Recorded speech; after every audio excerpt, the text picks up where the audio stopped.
ಕ್ರಿಸ್ತನಲ್ಲಿ ಪ್ರೀತಿಯ ಸಹೋದರರೇ ಮತ್ತು ಸಹೋದರಿಯರೇ, ನಿಮ್ಮೆಲ್ಲರಿಗೂ ಮುಂಜಾನೆಯ ವಂದನೆಗಳು. ಕ್ರಿಸ್ತನ ಜೀವಿತ ಪಾಠದ ಹೆಸರು ತಮ್ಮ ಯಜಮಾನನಿಗಾಗಿ ಕಾಯುತ್ತಿರುವ ಮನುಷ್ಯರಂತೆ ಇರ್ರಿ. ರೆಫರೆನ್ಸ್ ಪುಟ 3354, ಪುಟದ ಸಂಖ್ಯೆ 279 280.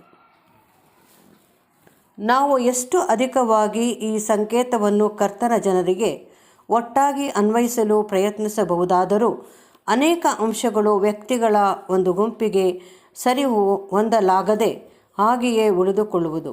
ದೃಷ್ಟಾಂತವಾಗಿ ಹೇಳುವುದಾದರೆ,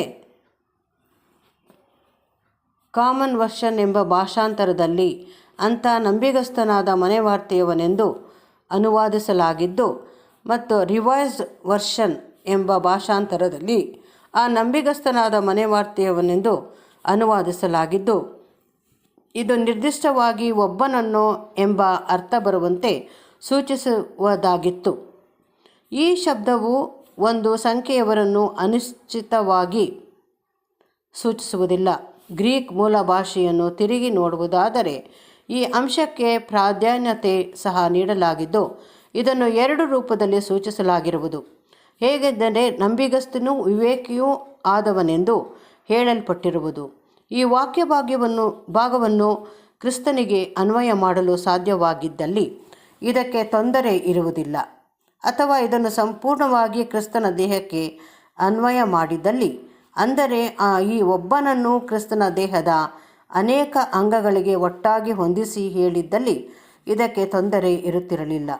ಆದರೆ ತಿಳಿಸಲಾದ ಆ ಸೇವಕನು ಇತರ ಸದಸ್ಯರಿಗೆ, ಅಂದರೆ ತನ್ನ ಜೊತೆಯ ಸೇವಕರಿಗೆ ಆಹಾರವನ್ನು ಒದಗಿಸಬೇಕಿರುವುದರಿಂದ ಈ ಶಬ್ದವು ಒಬ್ಬ ನಿರ್ದಿಷ್ಟ ವ್ಯಕ್ತಿಗೆ ಸೀಮಿತವಾಗಿರುವುದನ್ನು ಸೂಚಿಸಿದಂತೆ ತೋರುವುದು. ಹೀಗಾದರೂ ನಾವು ಪೇತ್ರನ ವಿಷಯವಾಗಿ ಹೇಳಿದಂತೆ ಆತನು ವಿಶೇಷವಾಗಿ ಬೆಳೆಸಲ್ಪಡುವನೆಂಬ ಕಾರಣಕ್ಕಾಗಿ ಆತನು ಸಹೋದರರ ಮೇಲೆ ಒಡೆಯನನ್ನಾಗಿ ಮಾಡಲ್ಪಡದ ಹಾಗೆಯೇ ಈ ವಾಕ್ಯದಲ್ಲಿ ಯಾವನೊಬ್ಬನಾದರೂ ಸೂಚಿತವಾಗಿದ್ದಲ್ಲಿ ಅದು ಯಾವ ಅರ್ಥದಲ್ಲಿಯೂ ಆತನನ್ನು ಒಡೆಯನೆಂಬುದನ್ನಾಗಲಿ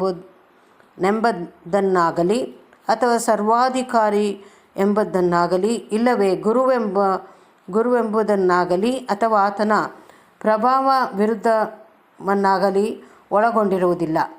ನಮಗೆ ಹೇಳಲು ಸಾಧ್ಯವಿರುವ ವಿಷಯವೆಂದರೆ, ಆ ಸೇವಕನಾಗುವ ಸೌಭಾಗ್ಯ ಒಬ್ಬನಿಗೆ ಇರುವುದೆಂದು ಮತ್ತು ಹಲವರು ಆ ಶಬ್ದದ ನಿಜಾರ್ಥದಲ್ಲಿ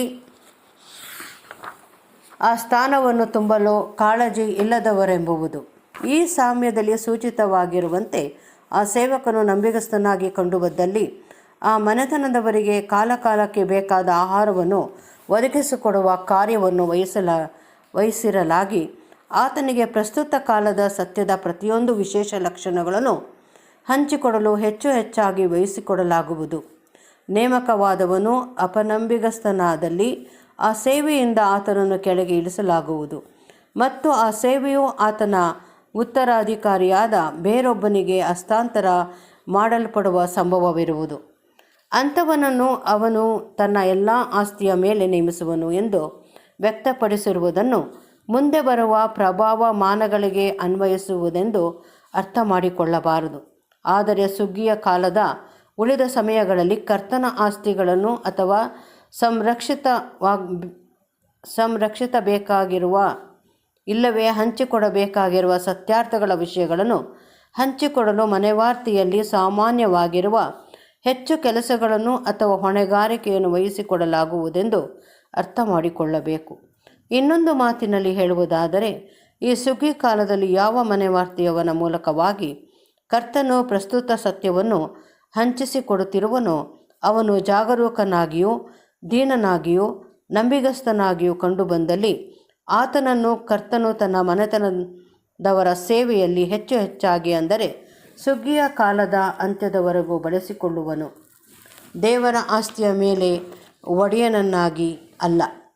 ಈ ಸೇವಕನು ಒಡೆಯನಂತೆ ನಡೆದುಕೊಳ್ಳಬಾರದೆಂಬುದನ್ನು ಅಥವಾ ಆತನು ಗೌರವಿಸಲ್ಪಡಬಾರದೆಂಬುದನ್ನು ಸ್ಪಷ್ಟವಾಗಿ ಸೂಚಿಸಲಾಗಿರುವುದು. ತನಗೆ ನೇಮಕವಾದ ಕೆಲಸಗಳನ್ನು ದುರುಪಯೋಗ ಮಾಡಿದ್ದಲ್ಲಿ ಅದು ಆತನನ್ನು ಬಿದ್ದು ಹೋಗುವಂತೆ ಮಾಡುತ್ತದೆ. ನಿಜವಾಗಿಯೂ ಸಭೆಯ ಸೇವೆ ಮಾಡುವವನಾಗಿ ಕರ್ತನ ಭಂಡಾರದಿಂದ ಹೊತ್ತು ಹೊತ್ತಿಗೆ ಬೇಕಾದ ಆಹಾರವನ್ನು ಒದಗಿಸಿಕೊಡಲು ಪರಿಶ್ರಮಿಸುತ್ತಿರುವ ತನ್ನ ಸೇವಕನ ಬಗ್ಗೆ ಎಚ್ಚರಿಕೆಯಿಂದ ಗಮನಿಸುತ್ತಿರಲು ಸಭೆಗೆ ಯಾವ ಸಮಯದಲ್ಲಿಯೂ ಅಗತ್ಯವಿರುವುದಿಲ್ಲ. ಸಭೆಗೆ ಯಾವಾಗಲೂ ಅಪಾಯವು ಬರುತ್ತಿರುವುದು ದೇವರ ಆಸ್ತಿಯ ಮೇಲೆ ಒಡೆತನ ಮಾಡಲು ಮತ್ತು ದೇವರ ವಾಕ್ಯಕ್ಕೆ ಬದಲಾಗಿ ತಮ್ಮ ಸ್ವಂತ ಜ್ಞಾನವನ್ನು ಅಥವಾ ಇತರ ಮನುಷ್ಯರ ಜ್ಞಾನವನ್ನು ಒದಗಿಸಿಕೊಡಲು ಯತ್ನಿಸುತ್ತಿರುವವರ ಮೂಲಕವಾಗಿಯೇ. ಕರ್ತನ ಕಡೆಗಿರುವ ಆ ಸೇವಕನ ಹೊಣೆಗಾರಿಕೆಯು ಕರ್ತನ ಚಿತ್ತವನ್ನು ತಿಳಿದುಕೊಂಡಿರುವಷ್ಟರ ಮಟ್ಟಿಗೆ ಇರುತ್ತದೆಂದು ಮತ್ತು ಹೆಚ್ಚು ತಿಳುವಳಿಕೆ ಮತ್ತು ಅವಕಾಶಗಳು ಹೊಂದಿರುವಷ್ಟರ ಅನುಸಾರವಾಗಿ ಆತನು ಕರ್ತನಿಂದ ಅಧಿಕವಾಗಿ ನಿರೀಕ್ಷಿಸಲ್ಪಡುವನೆಂಬುದು ಕರ್ತನ ನಿಯಮವೆಂದು ತೋರುತ್ತದೆ. ತನ್ನಿಂದ ಇತರ ಸೇವಕರಿಗೆ ಒದಗಿಸಿಕೊಡಬೇಕಾದ ಒಬ್ಬ ನಿರ್ದಿಷ್ಟ ವ್ಯಕ್ತಿಗೆ ಈ ಬುದ್ಧಿಮಾತು ಸಾಮಾನ್ಯವಾಗಿ ಅನ್ವಯವಾಗುತ್ತದೆಂದು ತೋರುತ್ತದಾದ ಆದರೂ ಈ ನಿಯಮವು ಒಂದು ಸಾಮಾನ್ಯವಾದ ಅರ್ಥದಲ್ಲಿ ಪ್ರತಿಯೊಬ್ಬ ಸೇವಕನಿಗೂ ತಾನು ಹೊಂದಲಿರುವ ಆಹಾರ ಪದಾರ್ಥಗಳ ವಿಷಯ ಅಥವಾ ಮನೆವಾರ್ತೆಯ ವಿಷಯ ಇವುಗಳಿಗೆ ಪ್ರತಿಯಾಗಿ ಅನ್ವಯವಾಗುವುದೆಂಬುದನ್ನು ನಮಗೆ ನೋಡಲು ಸಾಧ್ಯ. ತಾನು ಏನನ್ನು ಪಡೆದುಕೊಂಡಿರುವನು ಅಥವಾ ಯಾವುದನ್ನು ಪಡೆದುಕೊಳ್ಳುವ ಅವಕಾಶವನ್ನು ಹೊಂದಿದ್ದನು ಮತ್ತು ಆ ಆಶೀರ್ವಾದವನ್ನು ಉಪಯೋಗಿಸಿದ ರೀತಿ ಇವುಗಳ ಅನುಸಾರ ಆತನ ಜವಾಬ್ದಾರಿಯು ನೆಲೆಸಿರುವುದು. ಈ ದಿನದಲ್ಲಿರುವ ನಾವು ಪ್ರಸ್ತುತ ಸತ್ಯದ ಬೆಳಕಿನಲ್ಲಿ ಆನಂದ ಪಡುತ್ತಿರುವವರಾಗಿ ಕರ್ತನ ಎಂಥ ವಿಶೇಷವಾದ ಅನುಗ್ರಹದಲ್ಲಿ ಜೀವಿಸುತ್ತಿರುವೆವೆಂದರೆ ಒಡೆಯನು ತನ್ನ ಬೊಕ್ಕಸದೊಳಗಿಂದ ನಮಗೆ ವಿತರಿಸುತ್ತಿರುವ ಹೊಸ ಮತ್ತು ಹಳೆಯ ವಸ್ತುಗಳ ವಿಷಯವಾಗಿ ಗ್ರಹಿಕೆ ಮಾಡಿಕೊಳ್ಳುತ್ತಿದ್ದು ಇವುಗಳಿಗಾಗಿ ಹೆಚ್ಚು ಹೆಚ್ಚು ಕೃತಜ್ಞತೆ ಸಲ್ಲಿಸಲು ನಮಗೆ ಅನೇಕ ಕಾರಣಗಳಿರುವವು ಮತ್ತು ಇದಕ್ಕೆ ಪ್ರತಿಯಾಗಿ ಪ್ರತಿಯೊಬ್ಬನು ಇವುಗಳನ್ನು ಇತರರಿಗೆ ಹಂಚಿಕೊಡುವ ಸೌಭಾಗ್ಯವನ್ನು ಪಡೆದವನಾಗಿದ್ದು ತಾನು ಪಡೆದಿರುವ ಜ್ಞಾನದ ಪ್ರಮಾಣ ಅನುಸಾರವಾಗಿ ಜವಾಬ್ದಾರಿಯನ್ನು ಹೊಂದಿರುವನು. ನಮ್ಮಲ್ಲಿ ಪ್ರತಿಯೊಬ್ಬನೂ ನಂಬಿಗಸ್ತನಾಗಿರಲು ಮತ್ತು ನಮ್ಮ ಕರ್ತನು ಮಗನಾಗಿರುವುದಲ್ಲದೆ ಸೇವಕನಾಗಿಯೂ ಸಹ ಇರುವನೆಂಬುದನ್ನು ನೆನಪು ಮಾಡಿಕೊಳ್ಳಲು ಕರ್ತನು ನಮಗೆ ಸಹಾಯ ಮಾಡುವನು. ಮತ್ತು ಮಕ್ಕಳಾಗಿದ್ದಾಗ್ಯೂ ನಾವು ಪಡೆದಿರುವ ಉತ್ಕೃಷ್ಟವಾದ ಸೌಭಾಗ್ಯವೆಂದರೆ ನಾವು ದೇವರ ವಿವಿಧ ಕೃಪೆಯ ವಿಷಯದಲ್ಲಿ ನಂಬಿಗಸ್ತರಾದ ಸೇವಕರು ಅಥವಾ ಮನೆವಾರ್ತೆಯವರು ಆಗಿರುವಂಥದ್ದೇ.